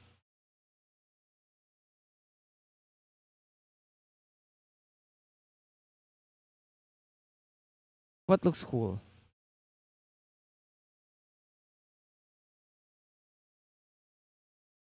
Sorry, I had to reload the chat. It hung for a bit. So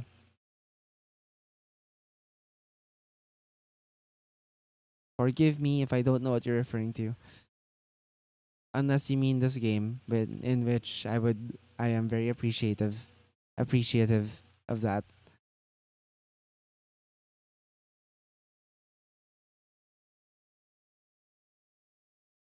Um,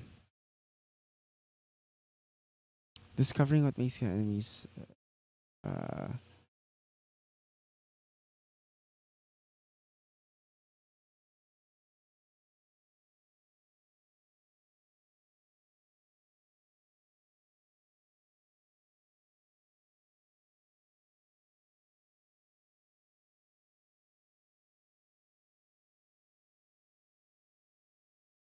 discovering their enemies' weaknesses and overcoming.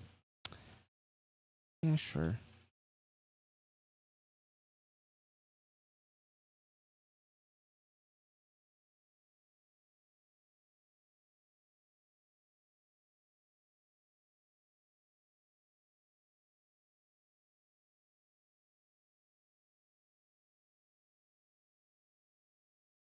Maybe I'll keep it at this. Okay.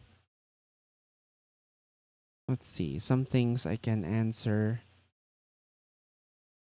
are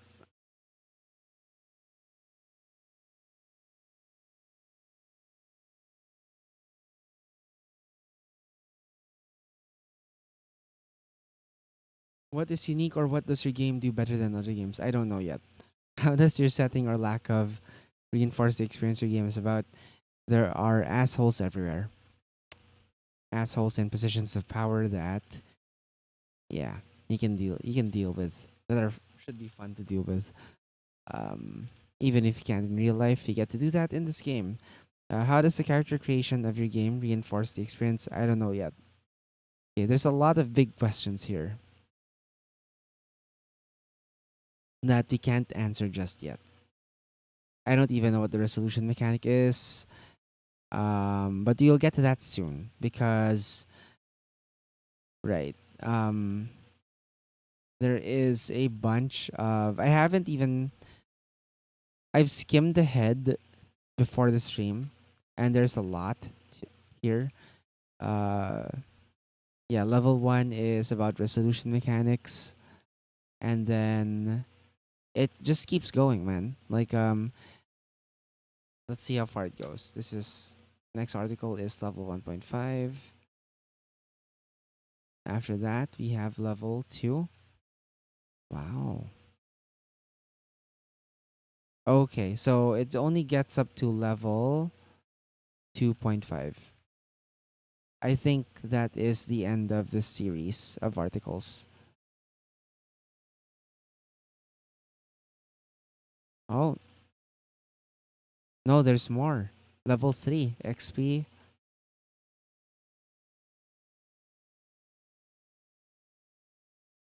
Progress report.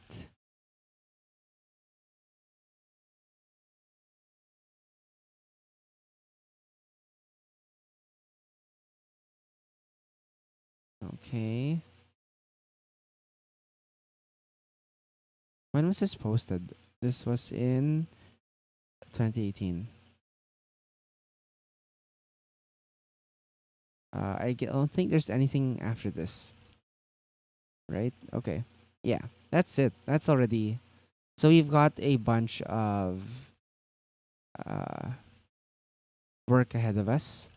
And this is just the compass, really. Like the document that will kind of be our guiding force throughout the design of this game. Again, this is something that I hope to contribute to to the, I keep having trouble pronouncing the name of it, to the Hilagyo Jam game jam. Again, this is a Filipino game jam by Filipinos for Filipinos. I just gotta figure out yeah, I gotta set it in some version of the Philippines. So, maybe like a, I don't know, pre-colonial Philippines, maybe not, or maybe could be a colonial Philippines thing. Sure, because it's all about, my game seems to be turning out to be about power dynamics, and how you can subvert them. I guess oppressive power dynamics, to be specific. And yeah, colonialism is very oppressive. Um, yeah, maybe that's what it can be about. And we all have, we all know what it's like to work for terrible bosses. Um, your submission zones in on Filipino communities, culture, beliefs, folklore, legends. Eh, yeah, maybe it's more of narratives. We'll see.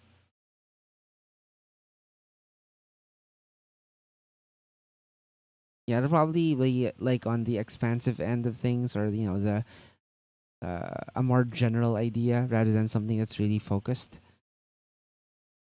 Yeah, and it'll probably be a mini RPG.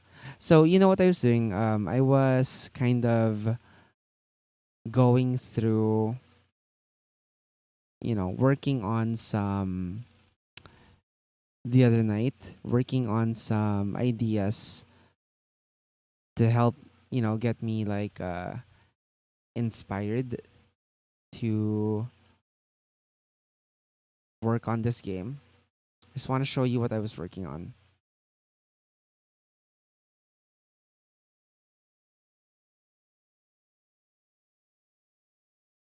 So I was thinking of, making art and stuff for it to help kind of inspire me and stuff. So that's one idea. And then I had another one too. Yeah, I mean, pretty much the same with the vagabond thing up there.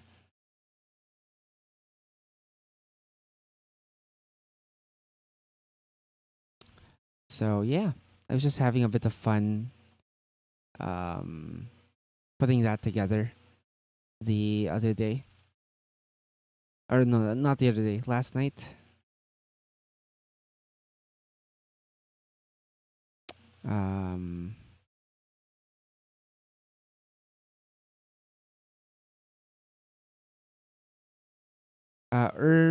Urwald's like a tabletop RPG, not a video game RPG. To answer your question, sorry that got left behind in chat. Anyway, I am gonna cap off the stream here.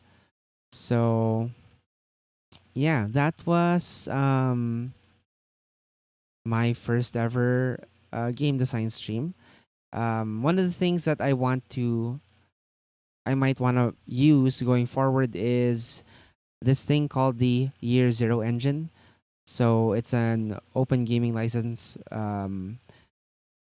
OGL what system for um, by Free Ligan. It's what powers games like Mutant Year Zero, Tales from the Loop. I really like it. I like how simple it is and how story driven it is. I will probably use it or adapt it in some form. So if you want to check out the Year Zero engine, you can do so over here at this link. It's pretty cool. I like it a lot. Lots of stuff you can use in there.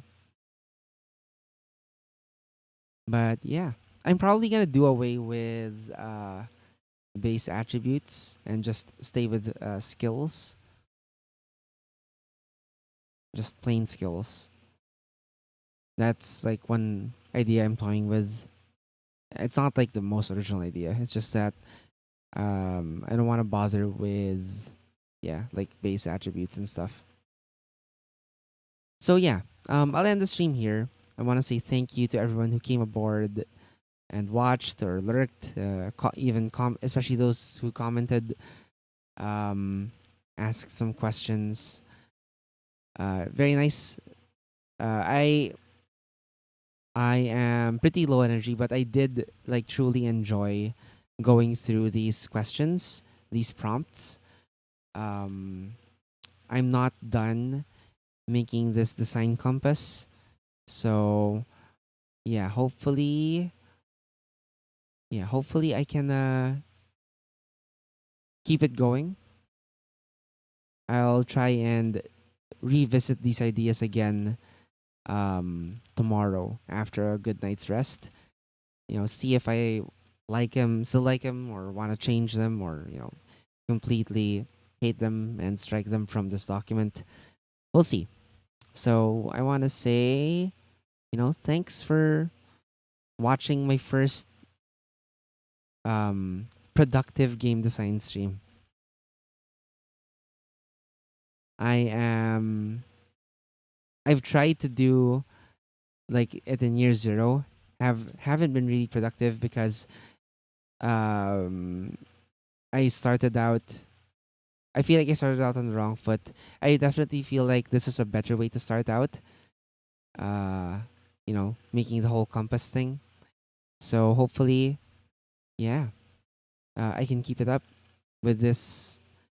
With this helping me stay on track, and this series of articles, um, giving me helpful prompts to keep me productive. So I'm gonna log off now. Sign off on um, sign off on the stream. Again, thanks for watching. You'll catch us again on Monday for Table Talk. I should be able to make the noontime stream, so JP and I will be, yeah, if JP's available, then yeah, we'll be co-hosting that hopefully. Yeah. Again, I just want to remind everyone, if you're, especially if you're, Filipino, please join the um, Hilagyo Tabletop RPG game jam. It's, yeah, starts September 10th. Um, yeah, can't wait. So that's it for me. That's it for me today. I am gonna play out with our intro, which I didn't even use as an intro, so it's really just an outro for this stream. Thank you, and see you around.